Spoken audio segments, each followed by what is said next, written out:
So, good afternoon, ladies and gentlemen. I'm Arvind Krishnan, one of the co-chairs of the India Conference 2017. Welcome to the keynote speech by Dr. Shashi Tharoor.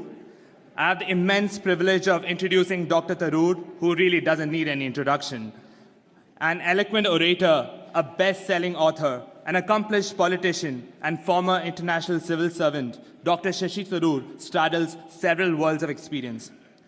This introduction is even more special to me because Dr. Tharoor is currently serving as the second Lok Sabha MP of my own constituency, Thiruvananthapuram. He also serves as the chairman of the Parliamentary Standing Committee on External Affairs and has previously served as the Minister of State for Human Resource Development and also as External Affairs in the Government of India.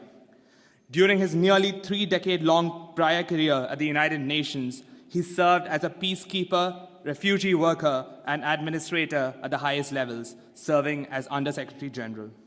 Dr. Tharoor is also an award-winning author of 15 books of both fiction as well as non-fiction. In 1998, the World Economic Forum in Davos named him a global leader of tomorrow. He's also a recipient of several awards that include a Commonwealth Writers' Prize and the Pravasi Bharatiya Samman, India's highest honor for overseas nationals.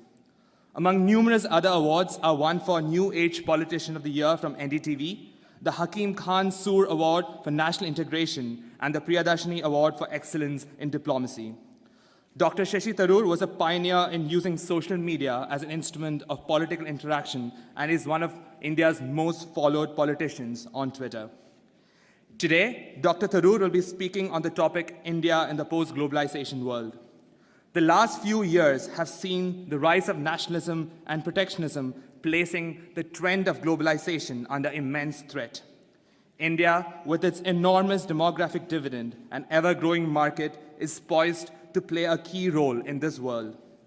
These interesting times provide the perfect setting for this keynote address as we explore India's role in this world filled with contradictions. May I welcome Dr. Tharoor to the stage. Thank you.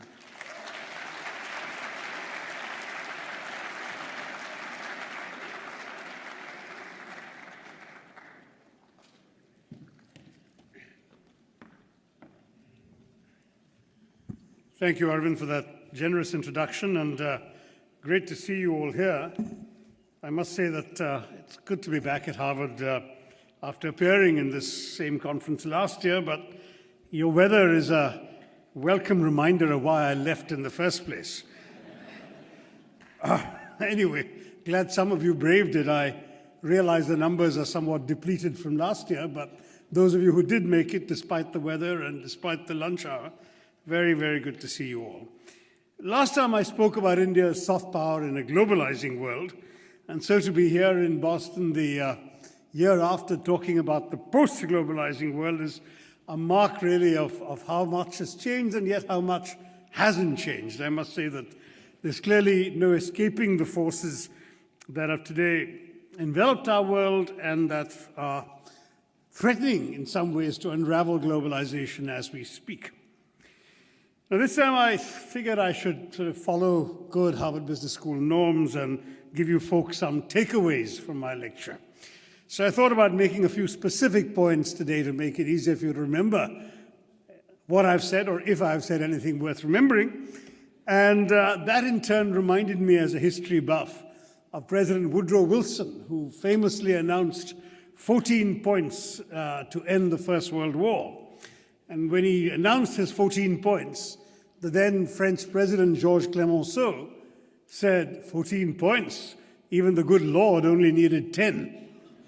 So I think since I don't want to compete with the good Lord or even President Wilson, I'll use half his list and try and come up with 7 points on the broader theme of India and the post-globalization world. So the first one, the seemingly paradoxical or contradictory, is that there is no escaping globalization. When I left to come to the US to graduate school at the Fletcher School back in 1975, the word globalization was not in use anywhere in the world. Crossing borders was still a big deal. Getting a US visa was no easy thing. And I arrived in an America where to be an Indian here still carried a whiff of the exotic and the unfamiliar. Then globalization became so widespread that the phenomenon was everywhere. And here I am addressing a Harvard Business School whose dean is from India originally. That is a different world from the one I discovered here 42 years ago. Now, when I say globalization is everywhere, I mean, it really has infected our everyday lives to the point where our most commonplace headlines seem to reek of globalization. What do I mean? Take, for example, the headlines just a little over a decade ago about the tragic death of Princess Diana. What's that got to do with globalization, you may ask? Well, think of it this way. An English princess with a Welsh title leaves a French hotel with an Egyptian companion who has supplanted a Pakistani. She gets into a German car with a Dutch engine that is driven by a Belgian chauffeur full of Scottish whiskey.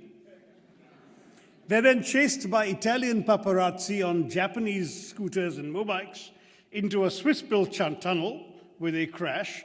A rescue is briefly attempted by an American doctor using Brazilian medicines, and the whole story is told to you in Boston by the Indian MP from Thiruvananthapuram. That's globalization.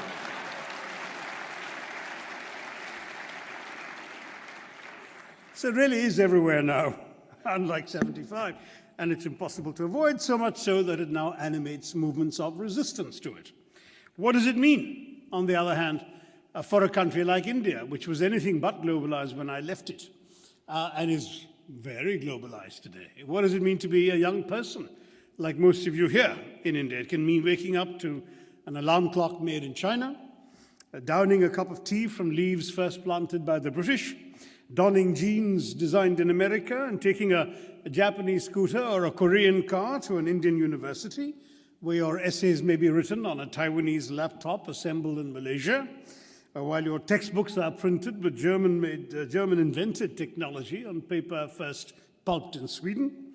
You might call your friends on a Finnish mobile phone if you're still stuck with a Nokia, or more likely perhaps a South Korean mobile phone these days, to invite them to an Italian pizza, or even what you think of as an Indian meal, featuring naan that came to us from Persia, tandoori chicken taught to us by rulers from Uzbekistan, and aloo and hari mirch, potatoes and green chilies for the uninitiated, that first came to India just 400 years ago from Latin America. And the most desi thing of all, of course, is suspicion of anything foreign.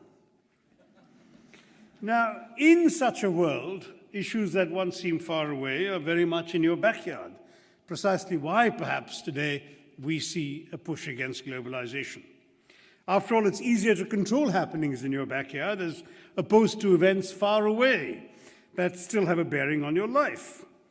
Whether you like it or not, what happens in East Asia or South Africa, from protectionist politics to deforestation, desertification, the fight against AIDS, can affect your lives where you live right here in North America. And your own choices anywhere, what you buy, how you vote, can resound far away, as we have all seen with the worldwide reactions and economic tremors following the election of Donald Trump. As someone once said about water pollution, we all live downstream. Some seem to think that the stream can be dammed up and that walls can be built, but I think that they may discover that will simply lead to an overflow. And of course, walls are made for tunnels to be dug. So my second point is the backlash to globalization is gaining pace. While overall one can convincingly argue that globalization has made the world a better, safer, and more prosperous place, the manner in which its benefits have been distributed has admittedly been uneven. In the last 20 years in particular, inequalities in income have become stark, and many of the promises that globalization widely advertised during its heady rush have not actually been delivered. This has led to resentments and rejection from both left and right.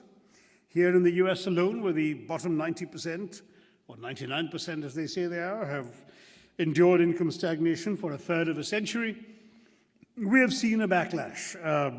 the Occupy Wall Street movement of young people claiming to represent the excluded, the insurgency of Bernie Sanders, and so on, all this on the left, and then the revolt of the unemployed, bitter, and increasingly xenophobic white blue-collar workers on the right, who have propelled Mr. Trump into the White House. The vote against Hillary Clinton, especially in states that have typically voted for Democrats, was in large part because she was seen as part of a globalized elite linked to Wall Street. I mean, those may have been well-paid speeches at Goldman Sachs, but they obviously turned out to be the most expensive speeches she could possibly have made. Now, the 2008 economic crisis, of course, is what lay behind all of this for all of you in America. Ruchi Sharma refers to the world as BC in the sense of before crisis and AC after crisis, with 2008's recession being that turning point. The BC years, he says, were full of optimism despite smaller economic crises in different parts of the world. There was confidence that the poor were becoming richer. Millions of people were rising out of poverty every year. Democracy and freedom were inevitable even in the worst dictatorships. And the world itself had transformed itself into one global village. It felt like a sort of historic golden age had begun. And there was every reason to be seduced by this narrative when the going was good. Some, however, have argued that these initial successes of globalization hid rising tensions within the communities. In the US, for example, within the US, a big gulf between the interior and the coasts, for instance, grew up. And of course, all of these problems reached a head after 2008. So that's why since 2008, what we see is more and more talk about anti-globalization. The numbers speak for themselves. In 2007, and I know you guys are used to numbers, so I shouldn't worry too much, but I'll rattle them off. The flow of global capital reached a record high of $9 trillion, with a 16% share of the global economy. In 2014, the very year that Prime Minister Narendra Modi came to power in India as an anti-status quo, anti-ancien regime hero, the flow of capital stood at $1.2 trillion, or 2% of the global economy. So 9 trillion 7 years earlier, 1.2 in 2014. 16% in 2007, 2% in 2014. And that, by the way, was the same percentage value of capital flows that the world saw in 1980. The world, in terms of numbers, had gone back decades. And in fact, in many ways, global trade has been growing at a pace slower than the global economy, which has not been growing very fast either. At the time of the so-called crisis, exports touched 186% of Singapore's GDP, 60% of Taiwan's GDP, but once the crisis began and global trade took a beating, their economies that were so reliant on exports began shrinking at alarming rates, and they were forced to look at other means of growth rather than relying on trade. Meanwhile, in the developed world, populist objections rose to globalization. For instance, China's trade with its Western partners has, one could argue, brought vast benefits to consumers in the West. But it's equally true that large numbers of workers in the West have lost their jobs in the process. The current generation in OECD countries will be the first in the modern age to find themselves with a standard of living lower than that of their parents. The response from leaders have been increasing political denunciation of global trade, hostility to foreigners, especially immigrants, and imposition of austerity measures, which again in turn tend to hurt the poor more than they hurt the rich. The poor and the unemployed then see that they have no stake in the globalized system. They demand to know why government policies made by their governments are benefiting people in faraway lands with what used to be their jobs. And they want to go back to the security of their own old familiar economy and jobs and identity. That's what made the Make America Great Again slogan so irresistible to so many people just 3 months ago. Third, where you stand on globalization often depends on where you live. Indeed, globalization and today's anti-globalization is also what people make of it. In 2002, according to a Pew poll, 78% of Americans thought that foreign trade was of great advantage to the American economy and to the country. Just 6 years later, by the time of the crisis in 2008, same poll, same pollster, the number had dropped to 53%. That's a 25% drop in 6 years, okay? Countries that were economic powerhouses and have faced the worst of the crisis, countries like France, Japan, and of course the US, are the states now negotiating major regional trade agreements in the face of skepticism about globalization amongst their own voting publics. Pew found in 2014 that 66% of respondents in developing countries held the view that international trade creates jobs, okay, 66 in developing countries like India, compared to 44% in developed countries.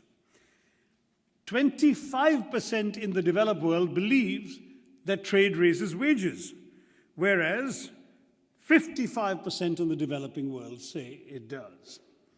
A Center for Economic Policy Research report in India notes that in the first 10 months of 2015 alone, G20 countries imposed 443 new trade distortions, 40% more than they had in 2014. When questioned about this, the argument was that national circumstances demand such measures, and that is what leads to their protectionist policies. Britain alone, for instance, has introduced 200 barriers in trade since 2008, but they're only the third highest after the US and, surprise, surprise, Germany. So these are the countries that have actually brought in more restrictions, barriers, distortions, protectionist measures since 2008. Then look at rising inequality. Central banks have been flushing out money, which instead of enabling job growth as intended, finds its way largely into financial assets owned by the rich. Since 2008, wage growth everywhere has been weak, but returns for the wealthy continue to be stout. In the UK, for example, wages have grown only by 13%, but the stock market is up by 115%. Guess who has the stocks and guess who's getting the wages? Credit Suisse found in a recent study that out of 46 major economies around the world, wealth inequality was on the rise before 2007 in 12 of them, but today, the same economies, 35 have seen a spike in wealth inequality. Median income for full-time male workers is actually lower in real inflation-adjusted terms than it was 42 years ago. And at the bottom, they're comparable to levels 60 years ago. Okay? That's in real terms. Add to this the fact that the total population of billionaires in the world has increased to 1,800, provoking class resentment at the concentration of the wealth in the hands of the few. They're not few enough not to be noticed or not to be envied, but they're enough to be resented. 70 of these 1,800 billionaires live in one city, London. And if Brexit was a vote from which London stood aside by voting stay, in a way it might also have been the rest of the UK voting against London and its elite by preferring to leave. Fourth, the problem is spreading, but not yet to India. Anti-globalization sentiment has won support in globalization's cradles, as I've described to you. Protectionist barriers have gone up in those very nations that have for years advocated the free flow of goods, labor, and capital. President Trump promises to bring back jobs that have been lost to China. Europeans like Geert Wilders in the Netherlands hail his victory as a good augury and say they too want to take their country back from the forces of globalization. Marine Le Pen in France just last week used a speech in which she declared her candidacy for president to denounce the forces of globalization that she said she was fighting against. Neighbors have become less welcome in these countries. International banks have become increasingly nervous about issuing loans abroad. Tellingly, in the last decade, according to Freedom House, the number of states in which political rights have been declining has surpassed those in which they have been increasing. 110 countries around the world have actually found themselves with some loss of freedom in this decade alone. the number of democracies is not reduced. But within these democracies, freedom has slowly but steadily eroded or been diluted. The developed world, unused for generations to dealing with such grave problems and so many disruptive forces, seems to be retreating into a shell and even going backwards in history. India, however, interestingly enough, is resisting this trend.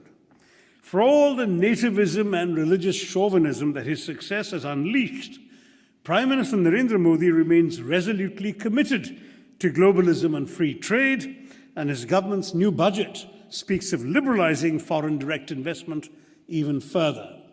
I should add somewhat ruefully that when my lot were in government, the BJP strongly opposed foreign direct investment. But, as the old line goes, where you stand depends on where you sit. And now they're sitting in government and they're in favor of it. As it happens, India has had some experience for all of its modern existence, including after independence in 1947, with constantly battling the challenges of competing identities, disruption, poverty, and worse. India strikes many as maddening, chaotic, inefficient, and seemingly unpurposeful as it muddles its way forward into the 21st century. But India, as the British historian E.P. Thompson wrote, is perhaps the most important country for the future of the world. All the convergent influences of the world run through this society, he said.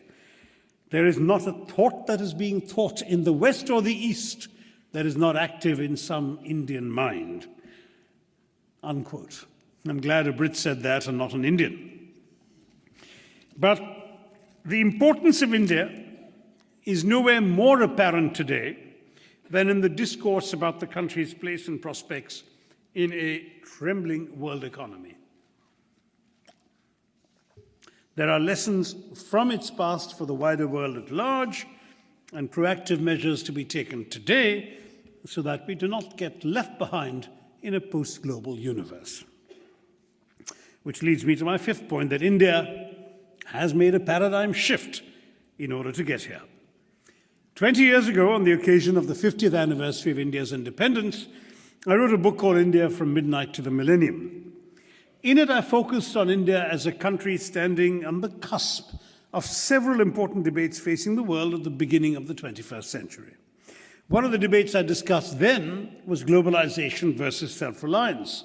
Should India, where economic self-sufficiency had been a mantra for more than 4 decades, open itself further to the new economy, to the world economy, I asked. India's global economic stature since then is quite a change, since for more than 4 decades after independence, India suffered from what I call the economics of nationalism, which equated political independence with economic self-sufficiency and largely isolated India from the world economy. In other words, we've already been where the rest of the world is headed with such enthusiasm. Why? Well, because the East India Company came to trade and stayed on to rule. So our nationalist leaders were suspicious of every foreigner with a briefcase, seeing him as the thin end of a neo-imperialist wedge. The feeling was, yeah, they say they want to trade or invest with you, but what they really want to do is rule you. We know that. That's what the East India Company did. So instead of integrating India into the global capital system, as very few post-colonial countries like Singapore were to do, India's leaders were convinced that the political independence they'd fought so long and hard for could only be guaranteed by economic independence. And so self-reliance became the slogan, the protectionist barriers went up, and India spent about 45 years after independence with the best and noblest of intentions, sitting bureaucrats rather than businessmen on the commanding heights of the economy, spending a good part of the first 4.5 decades in subsidizing unproductivity, regulating stagnation, and trying to distribute poverty. Which only goes to prove that one of the lessons you learn from history is that history can sometimes teach you the wrong lessons. Now, rulers, like many around the world today, mistrusted what ordinary people could achieve for themselves when they were freed from the limitations of borders and boundaries, both physical and of the mind, to pursue their own prosperity within a framework of government-supported structures that ensured a level playing field, fair regulation, and social justice. the very model that came to be adopted in Western democracies, though perhaps increasingly dismantled in Republican-ruled America, and being smashed even further now. Instead, India created a license permit quota raj that denied Indian businesses the opportunity to prosper and grow. It's sadly impossible to quantify the economic losses inflicted on our country over 4 decades of entrepreneurs frittering away their energies in queuing for licenses rather than manufacturing products, paying bribes instead of hiring workers, wooing politicians instead of understanding consumers, and getting things done, that favorite phrase, through bureaucrats rather than doing things for themselves. It took a financial crisis in 1991, as you all know, to prompt India to change course, with Dr. Manmohan Singh as finance minister memorably invoking Victor Hugo in his famous 1991 budget speech, in which he said, "No power on earth can stop an idea whose time has come." Well, that idea, as you know, was that of the economic liberalization of the country, and that liberalization in an increasingly globalized world has changed India irreversibly. As I demonstrate in my new book, An Era of Darkness, the British had conquered one of the richest countries in the world, and over 200 years of loot, plunder, and expropriation had reduced it by 1947 to one of the poorest, most backward, illiterate, and diseased societies on earth. From 1900 to 1947, the rate of growth of the Indian economy was below 0.01%, while population grew steadily at well over 3.5%. Imperial rule left a society when the Brits left with 18% literacy, practically no domestic industry, and over 90% living below what we today call the poverty line. The impoverishment of India was the starkest reality that India's nationalist leaders had to face. They did what they thought was the right thing to do to end this poverty. It didn't work well enough or fast enough, so a generation ago we started doing something else. The results are there for all to see. The country has visibly prospered, and despite population growth, per capita income has grown faster and higher in each of these years than ever before. In the last 24 years, India has pulled more people out of poverty than in the previous 44, averaging some 10 million people a year in the last decade. It's ironic that this is only proved possible by outgrowing the economics of nationalism. And what is worrying is that we are now again on the brink of an age of neo-nationalism, and ironically enough, the poster children of globalization, the United States and Europe, are in the forefront of it. India is a new convert to the old cause of globalization. And thanks to it, we've really risen to be the world's 3rd largest economy after the US and China, having overtaken Japan in PPP terms, purchasing power parity terms. Till Mr. Modi's disastrous demonetization in November, we were also the fastest growing economy in the world, a position which, thanks to him, we have now again ceded to China. Our meteoric rise has been fueled by a remarkable shift in economic fortunes. During a period when growth remained modest or sluggish across much of the industrialized world, India's GDP grew a remarkable 7.2% in 2014. Despite stock market fluctuations, we grew at 7.6% in 2015-16, and despite demonetization, the IMF thinks we'll still grow at 6.6% this year.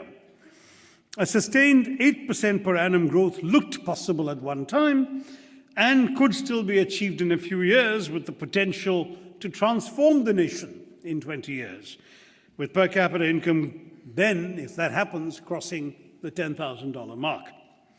A lot of this has to do with the fact that India is plugged in to the global economy like never before.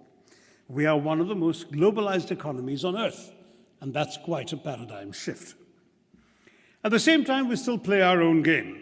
Even as the world faced an unprecedented global economic crisis in 2008 onwards and recession, India continued to grow at a time when pretty much every country you can think of had at least 1 quarter of negative growth in the last 5 years.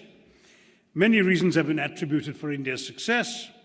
First, our banks and financial institutions were not tempted to buy the toxic mortgage-supported securities and engage in the fancy derivative swaps and so on, credit default swaps that ruined several Western financial institutions. Second, though our merchandise exports did register declines of about 30%, and they weren't very high to begin with, our services exports continued to climb. Third, remittances from our overseas Indian community. That's something you really have to remember. The faith of blue-collar workers in the Gulf and places like that in India, they're sending their money back. Right through this crisis period, this BCAC period, 55.75 billion in remittances alone, US dollars, in 2009-10, 70 billion in 2013, they've stayed at that level. And that's also helped keep the economy thriving. And of course, most of our GDP, our final point, still does not come from the external sector, but from Indians producing goods and services for other Indians. And that's been part of the resilience of the Indian economy. So those were the reasons for why I think India continues to do well despite these global trends I've described to you. But going back to my list of 7, my 6th point, we still have a lot of problems to overcome. We're now at a crossroads in the world when a new architecture for the global order seems to be in contemplation, and many of the battles that India has been fighting and must continue to fight are also the battles that other nations confront. The prestigious Forbes magazine list of the world's top billionaires had to make room for $90 billionaires, Indian dollar billionaires, in 2015, with a combined net worth of $295 billion, greater than the GDP of a majority of member states of the United Nations. So there are 90 Indians whose collective worth is more than a majority of the member states of the United Nations.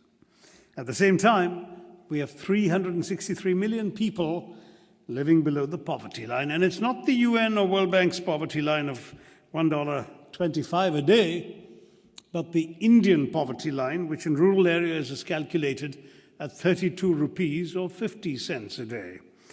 In other words, a line that's been drawn just this side of the funeral pyre.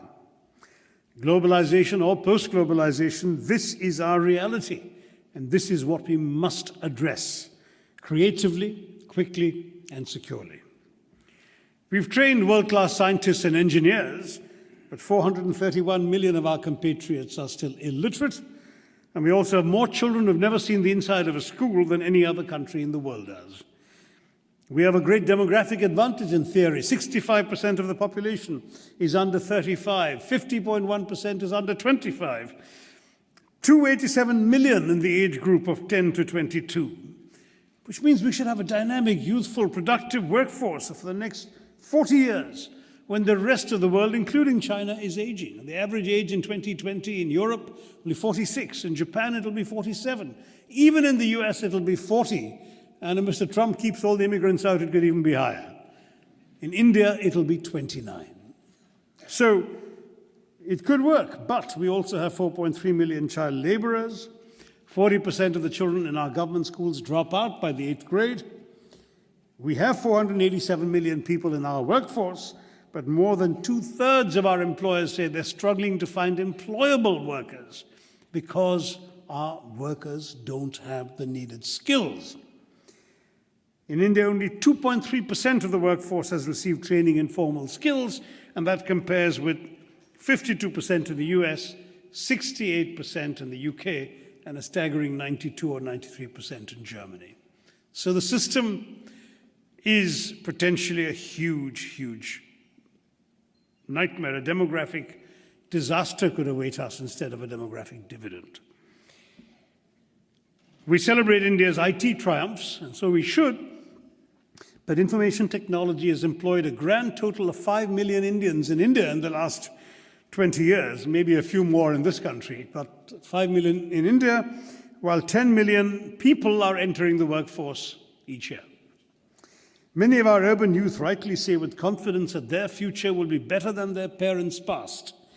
But there are Maoist insurgencies violently disturbing the peace in 165 of India's 602 districts. And these are largely made up of unemployed young men. With opportunities that come from global trade and globalization itself now under threat, we can be sure of more troublesome conditions in managing our large numbers and creating productive opportunities for them and guaranteeing sustainable futures for our citizens. Mr. Modi is saying make in India at a time when developed countries are saying make at home, and where increasing automation, artificial intelligence, all that is ensuring that many of these jobs are not going to be done by human beings of any nationality in any case. Now, we may yet be able to weather the storm, because even during the best phases of our growth in recent years, growth was never only about per capita income figures or enabling business. It was always a means to an end. And the ends we cared about were the uplift of the weakest sections of our society, the expansion of possibilities for them, the provision of decent healthcare, clean drinking water, and these ends remain. Whether we grow by 9% as we once did, by 7% as we did last year, by 6% we might this year, whatever it might be, our fundamental commitment has to be to the bottom 25% of our society.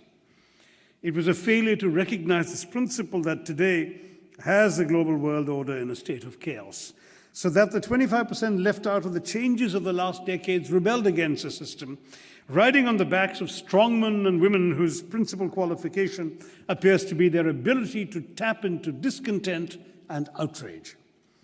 As Joseph Stiglitz has argued, the central problem, even in advanced economies, was never globalization itself, but the manner in which it was allowed free rein, offering opportunity unfairly while not guaranteeing social protection against technology-driven disruptions and other forces of the market that run amok.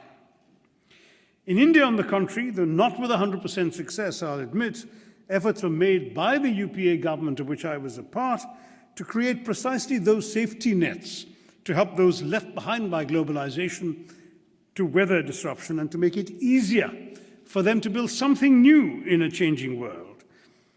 I often used to argue, I've said so in Parliament as well, that the magic of the market cannot appeal to people who can't afford to enter the marketplace. Let's enable them. Give them the basics so they can enter the marketplace, and then you can develop your market forces. We enabled businesses and drew benefits from globalization, but we were not blinded from our greater responsibilities by early successes. So something like the Mahatma Gandhi National Rural Employment Guarantee Scheme, for example, which was lambasted by the opposition and others across the board as a waste of resources. But of course, when the recent demonetization debacle in India disrupted the informal economy that provides most Indians their sustenance, it was to this Manrega scheme that workers turned for jobs and income and food on the table, and the Prime Minister and the Finance Minister have announced increased budgetary allocations for this very scheme that they had denounced for the last 5 years. The result is that in 2017, the Modi government's budget has given the highest ever budgetary allocation to Manrega in history. So, seventh, where do we go from here? How can India negotiate a post-globalization world where international institutions of global governance are challenged and slowly proving to be ineffective, and when the very architects of this order seem to be withdrawing from it? One only has to look at China to get a sense of how much the West, which was the founder of globalization after the Second World War, is besieged by paranoia about its loss of control over an order of its own making, a reflection of Western populations and their angst. In 1980, the Chinese share of the global economy stood at about 2%, while the US represented 23%. By 2014, both China and the US have about 16% of the global economy. A situation like this is not unprecedented. In the early years of the 20th century, it was the US that eclipsed Great Britain, taking the world from an age of Pax Britannica to one of Pax Americana. They, with their allies, designed a new world order. Now that another power seems set to exercise a certain dominance in the world, rules will need to be rewritten, creating naturally a certain imbalance in the process. For India, this will mean focusing on the reality of a multipolar world. Let me illustrate what this means with an example. Our foreign minister meets every year with her Russian and Chinese counterparts in a gathering known as RIC. Then she adds the Brazilians and the South Africans, and she has an annual meeting with the BRICS. Then she takes out the Russians and the Chinese and meets with Brazil and South Africa in IBSA for South-South cooperation. And then she adds the Chinese, but not the Russians, in BASIC for environmental negotiations. And India is the only country that's a member of all of these, not merely because our name happens to begin with that most useful element in every acronym, a vowel, but also because we have something meaningful to contribute to each of these groups and to gain from each of these groups. It's a model that word can be applied for future engagements around the globe with most countries that are unhappy with overarching global systems and would prefer to deal with smaller groups on specific terms, on specific issues. In 2012, when I wrote my book, Pax Indica, India and the World of the 21st Century, I described India contributing to and starring in a global network, which is really what will define international relations, in my view, in the 21st century, or the bits of it that we can foresee. My metaphor for this world is that of the World Wide Web, a planet of interconnections, some overlapping, some not, that knit us all together in the ways in which we choose to be connected. It's a long way from the days when Indian diplomacy was compared to the lovemaking of an elephant. Have I not tried that one on you yet? No, maybe I didn't mention it last year. An old grizzled diplomat said to me, Indian diplomacy is like the lovemaking of an elephant. It is conducted at a very high level, accompanied by much bellowing, and the results are not known for 2 years. Now, that was a long time ago. I think Indian diplomacy has become a lot more sprightly since then, and today's network world has seen Indian diplomacy becoming even more effective and fast-moving. For India, this kind of worldwide web-style networking reflects as other paradoxes of our world. India can play an influential role with both the United Nations, which is a universal organization that has 193 member states, and in South Asia, either with SAARC, where we are only with all our neighbors, or with BIMSTEC, where we're with most of our neighbors, leaving out a particularly obstreperous one. India belongs both to the non-aligned movement, which reflects our colonial heritage, our legacy of fighting colonialism, but also to the community of democracies, where we work alongside the very countries we're railing against in the non-aligned movement. We are a leading light of the Global Trade Union of Developing Countries, the G77, the Group of 77, which has 120 countries. Don't ask. It's one of those typical UN things. But while we're a member of the Global Trade Union of Developing Countries, we're also a member of the global management of the world macroeconomy as a leading light of the G20.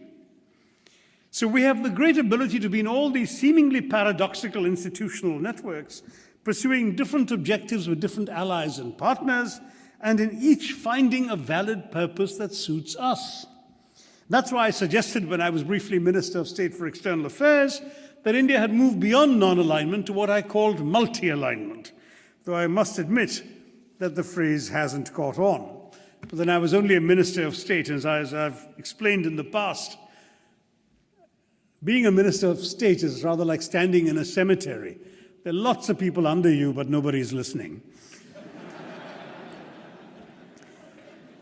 Now, regional groups are also one way to manage in a new shifting global system.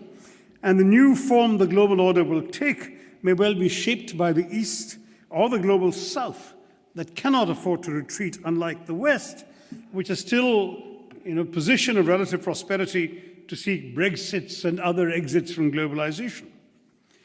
Take, for instance, the BRICS, which in its original embodiment was identified as those nations whose rapidly growing economies were challenging the size and preponderance of the G7, a revolt against the global elite of the world order, if you will.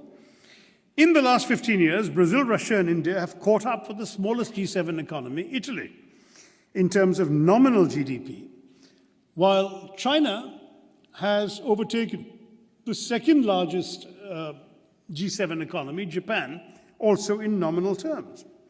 Together, the nominal GDP of the BRICS is similar to that of the European Union or the United States, and will, in all likelihood, overtake both in the not-so-far-away future. I think it was Goldman Sachs that has predicted that by 2040, the BRICS will account collectively for more of global GDP than the original G7 countries put together. Now, there's a transformation for you. What is it that draws the BRICS close as nation states? As it happens, one major attribute all BRICS members share is their exclusion from the places they believe they deserve in the existing world order. And being denied legitimate positions on the global stage by today's dominant powers is proving to be a very strong glue that holds the BRICS countries together.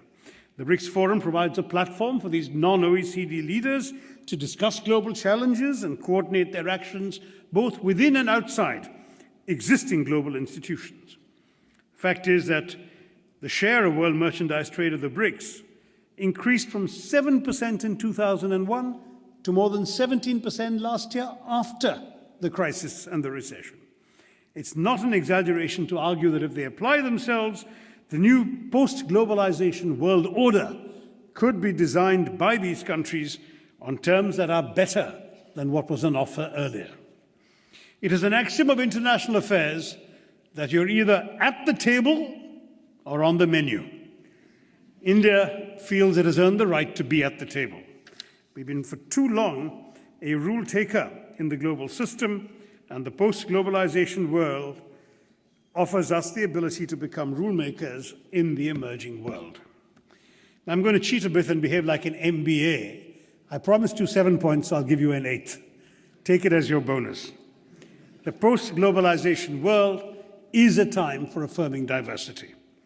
The leaders of tomorrow will have to know both how to live with change in a varied and diverse world and how to live with contradictions. I mean, I've often joked that anything I say about India, the opposite is also true. We like to think of ourselves as an ancient civilization, but we're also a young republic. Our IT experts are striding forth confidently into the 21st century, but the majority of our population is still living in each of the 20 other centuries. Now, quite often, however, what's interesting is that these opposites exist quite cheerfully.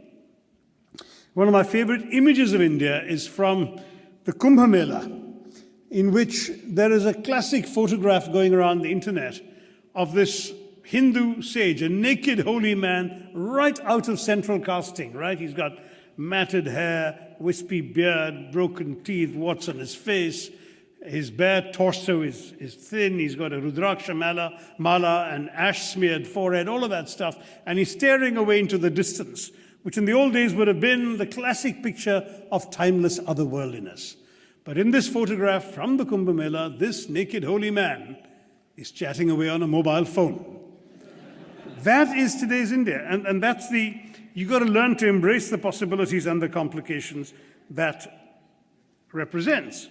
And one of the other paradoxes of our globalizing world is that if the 20th century has made the world safe for democracy, the 21st century has to make it safe for diversity. The world as a whole must reflect the idea that is already familiar to India and used to be familiar to the United States, that it shouldn't matter what the color of your skin is, the kind of food you eat, the sounds you make when you speak, the God you choose to worship or not, so long as you want to play by the same rules as everybody else and dream the same dreams. It's not essential in a democratic world to agree all the time, so long as you agree on the ground rules of how you will disagree. That's the secret in many ways of what India's learned. But before I go on, I've seen this young organizer standing there, and I realize we're all like Egyptian mummies strapped for time. So let me pull my thoughts together. My basic point is that we have to think beyond the binaries of globalization and post-globalization to cooperative relationships in a networked and diverse world. Sovereign nation states will continue proudly to guard their sovereignty, and President Trump may even try to build his wall, though if he does, as I said earlier, I think the Mexicans will build a lot of tunnels. But the world will inevitably push nations together in ways that transforms the very definition of the word sovereignty and dilutes its own meanings. Every country wants to ensure the security and well-being of its own citizens. But the old autarkic ways of doing this will never work, and that's my message to the folks in Washington. Most of us belong to countries that proudly and somewhat chauvinistically celebrate their Independence Day. But the time may come for all of us to realize that what we really ought to celebrate the rest of the time is something else. The recognition that every other day in the calendar in our still globalized world is really an Interdependence Day. Thank you very much. Jai Hind.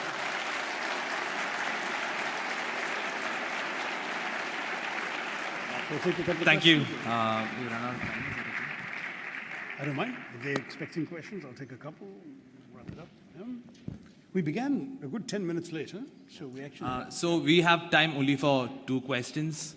We have like 4 minutes left. So if anyone has questions, you can come to the 2 microphones on either aisle.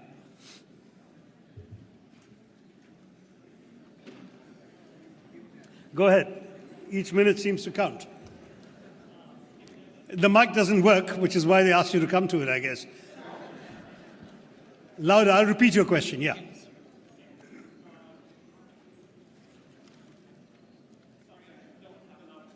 All right, then come and use this mic.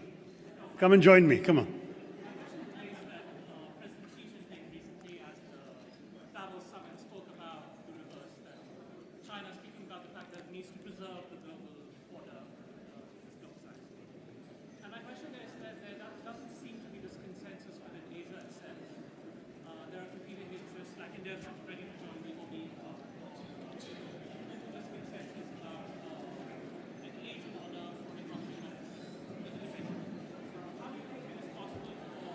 Okay, everyone, I'll repeat the question for you. I know you're all busy answering questions to each other, but while this gentleman's here, he says that China, Xi Jinping made the statement that in defense of globalization, but there doesn't seem to be a consensus in Asia, he says. Many countries have their own agendas. India doesn't want to participate in OBOR. And the thrust of your question was, how do we deal with all of this? Well, I think one thing is very clear, that there are possibilities to go ahead with a networked world, even if the original proponents of globalization choose to absent themselves from it, or temporarily from it, or in some ways from it, however we modify that sentence. China is obviously a key factor in this, which is why the BRICS matter. But there's going to have to be some flexibility in terms of how the countries in this networked world will choose to work with each other, as I said earlier. So India might choose to work with China in some aspects of BRICS and decline to work in others, though personally I would be in favor of us leaping onto One Belt, One Road and benefiting from China's investments in that. At the moment, the government is not well disposed towards that idea, but we could still be cooperating with China on bilateral trade, which is already up at $70 billion. So the advantage of this World Wide Web style networking I described is you choose the issues in which you cooperate, but at least you have an option. It's not that America is the big 198-pound gorilla on the beach, and if they shut their borders, the rest of you are doomed. No longer the case. You've got other options, and we will exercise them. Yeah. Is it working still? No. Is there a mic that's working that somebody... Yeah, go ahead. I think those who are at a mic that isn't working could just come here, perhaps. Yeah.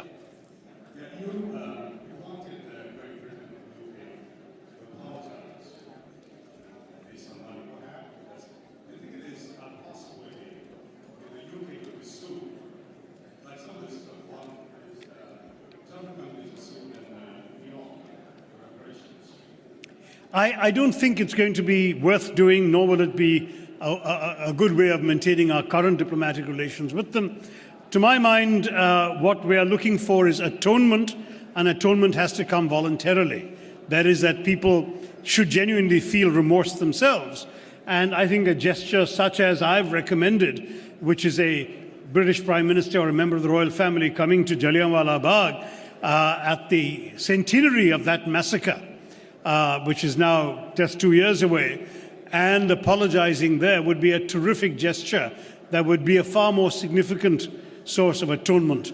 I think there would be great difficulties of the legal action, under what law, under which jurisdiction, who would acknowledge the jurisdiction, how would any judgment be enforced. I just don't think it's worth it, on top of which In any case, today's relationship with today's Britain would be affected. And for us now, it's a relationship between two sovereign equal countries and equal economies. Why would we want to jeopardize it? I wouldn't worry about that today. Yeah.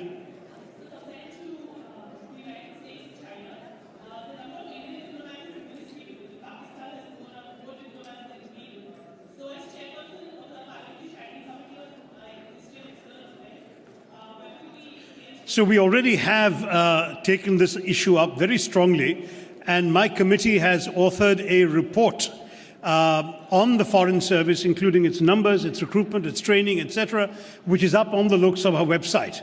So if you'll go on, I think it's loksabha.nic.in, I wouldn't swear to it, please read my report. You will see exactly what we've recommended. And we do have a fairly sympathetic setup now in the Ministry of External Affairs. For example, our recommendations on lateral entry of non-career diplomats into the Foreign Service has been accepted in part by the current Foreign Secretary, and I think he is very receptive. So I would not be surprised to see our proposals going up to the Cabinet for a significant increase in the size of the Indian diplomatic corps. It's absurd that a country like India has the same number of diplomats as Singapore or New Zealand, and a fraction of Brazil, China, our peers in BRICS, and of course a tiny fraction of the US or other countries. So I agree with you, this is an issue I've been personally pursuing doggedly for years, and I intend to continue fighting it as long as I chair the Foreign Affairs Committee and can push it through. Thank you all very much.